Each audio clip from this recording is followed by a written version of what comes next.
வணக்கம் நண்பர்களே, வாழ்க வளமுடன். நான் தான் டாக்டர் பாலகிருஷ்ணன், கோவையிலிருந்து. நம்ம நிறைய மந்திரங்களை கேள்விப்பட்டிருப்போம். சுப்ரபாதம், கந்தர் சஷ்டி கவசம், வேல்மாறல், கந்தர் அனுபூதி, காயத்ரி மந்திரம்லாம். இதனால் என்னங்க யூஸு, அதனால் என்னங்க பலன், அதுக்கு தான் இப்போ இந்த பதிலை பார்க்க போகிறோம். மனிதனுக்குள்ள 6ஆம் அறிவை கொண்டு அடுத்த நிலையை அறிய உணர்வதில் ஒரு சீரான சப்த அதிர்வுகளுக்கு பெரும் பங்கு உண்டு. இதை போன்ற தேவதை வசிய சக்தியை உடையவை மந்திரங்கள் என்று அழைக்கப்படுகின்றன. வேதத்தில் மந்திர சாஸ்திரம் முக்கிய பங்கு வகிக்கிறது. நடைமுறையில் மந்திர சாஸ்திரம் என்றால் தீய விளைவுகளுக்கு பயன்படும் விஷயமாக எண்ணுகிறார்கள். மந்திர சாஸ்திரத்தை சரியான முறையில் பயன்படுத்தினால் சிறந்த நிலையை அடையலாம். யோக சாஸ்திரம் பரமாத்மாவை அடையும் பல வழிகளை கூறுகிறது. ஹத, ஞான, கர்ம, பக்தி மற்றும் மந்திர யோகம் என்னும் 5 பாதைகளை கொண்டு ஆன்ம தரிசனம் அடைய முடியும் என யோக சாஸ்திரம் சொல்கிறது. யோக சாஸ்திரத்தில் மந்திர யோகம் ஒரு அங்கம் என்பதன் மூலம் மந்திர சாஸ்திரத்தின் உயர்வை நாம் பெறலாம். அறியாமை கொண்ட மனதுடன் ஆராய்ந்தால் ஒரு எளிய வார்த்தைக்கு என்ன சக்தி இருக்க முடியும் என என்ன தோன்றும். உண்மையில் மந்திரத்தின் வார்த்தையை காட்டிலும் அதன் பயன்படுத்த விதம், பிரயோகம் மற்றும் பயிற்சியே சாதனா மிக முக்கியம். மந்திர உச்சாரணம் செய்யும் பொழுது நமது உடலில் உள்ள 72,000 நாடிகளில் சலனம் ஏற்படுகிறது.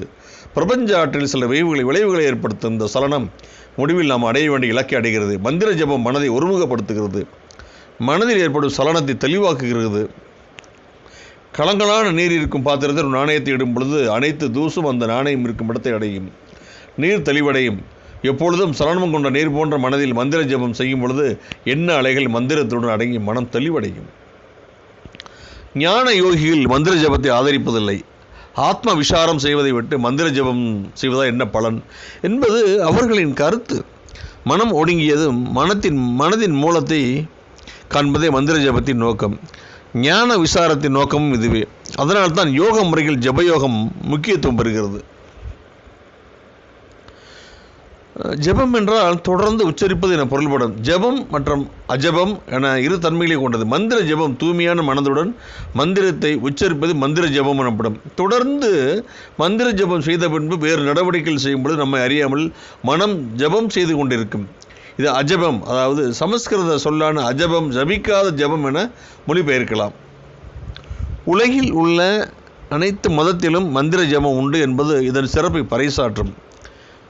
எனவே மந்திர ஜபம் சமயங்கள் கடந்த இறைநிலை காட்டும் கருவி எனலாம். என்ன மந்திரம் ஜபிக்கலாம்? வேதத்தில் காணப்படும் அனைத்து வாசகங்களும் மந்திரம் என்று அழைக்கப்படுகிறது. அதில் சக்தி வாய்ந்த சில வார்த்தைகள் இணைவு பெற்று காணப்படுவதால் வேதம் உயர்வான மந்திரம் என அழைக்கப்படுகிறது. இதை தவிர்த்து சில சமஸ்கிருத வாசகங்களுக்கு உள்ள சக்தியை கண்டறிந்த நம் முன்னோர்கள் அவற்றை மந்திரமாக உச்சாரணம் செய்து முக்தி அடைந்தார்கள். இது போன்ற சில வார்த்தைகளுக்கு அர்த்தம் கிடையாது. மந்திரத்திற்கு அர்த்தம் தேவையில்லை. மந்திரத்தின் சக்தியே முக்கியமானது. மந்திரம் பல வகையாக கையாளப்படுகிறது. பீஜ மந்திரம், தேவதா மந்திரம், பாராயணம் என இவற்றை எளிமையாக வகைப்படுத்தலாம். பீஜ மந்திரம் என்பது ஒரு வார்த்தை கொண்டது. முன்பு சொன்னது போல பீஜ மந்திரத்துக்கு அர்த்தம் தேவையில்லை. பீஜ என்றால் விதை எனப்படும். ஒரு சிறு வித்தாக ஒலிக்கும். பீஜ மந்திரம் ஒரு மிகப்பெரிய மரம் போன்று வளர்ந்து ஆன்மீக புரட்சியை ஏற்படுத்தும். ரீம் என்னும் பீஜ மந்திரத்தை உச்சரித்த வண்ணம் பறந்து தேன் சேகரிப்பதால் தான் தேனியின் எச்சில் கூட புனிதமாக கருதப்படுகிறது. தேவதா மந்திரம் என்பது குறிப்பிட்ட கடவுளை உருவகப்படுத்தும் மந்திரம். இது சில வரி கொண்டதாக இருக்கும். காயத்ரி மந்திரம் மற்றும் மகா மந்திரங்கள் இதில் அடங்கும். பாராயண மந்திரம் என்பது பல வரிகள் கொண்ட நீண்ட சொற்றொடர்கள் கொண்டது.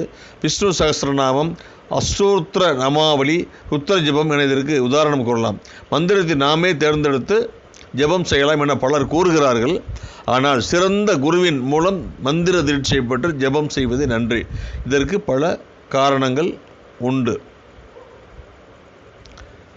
மீண்டும் ஒரு நல்ல பதிவில் நான் சந்திக்கிறேன். உங்களிடம் விடைபெறுவது உங்கள் அன்பு நண்பன் டாக்டர் பாலகிருஷ்ணன், கோவையிலிருந்து. இந்த பதிவு உங்களுக்கு ஜோதிடம் சம்பந்தமான ஆலோசனைகள், ஜோதிடம் படிக்கிறது பேசிக் முடிச்சிருந்தீங்கன்னா ஹையர் லெவலில் பிஹெச்டி வரை என் கூட சேர்ந்து ட்ராவல் பண்ணலாம். அதற்கு உண்டான கட்டணங்கள் தனித்தனியாக இருக்கிறது. உங்களுக்கு என்கிட்ட ஜோதிட ஆலோசனை தேவை அப்படின்னா 9952615649 இந்த நம்பரில் காண்டாக்ட் பண்ணிவிட்டு நீங்கள் என்னுடைய அலுவலகம் வரலாம். என்னுடைய ஆஃபீஸ் கோயம்புத்தூரில் சிங்காநல்லூர் பஸ் ஸ்டாண்டுக்கு முன்னால் இருக்குது. நன்றி, வணக்கம். இந்த நாள் இனிய நாளாக என்னுடைய வாழ்த்துக்கள்.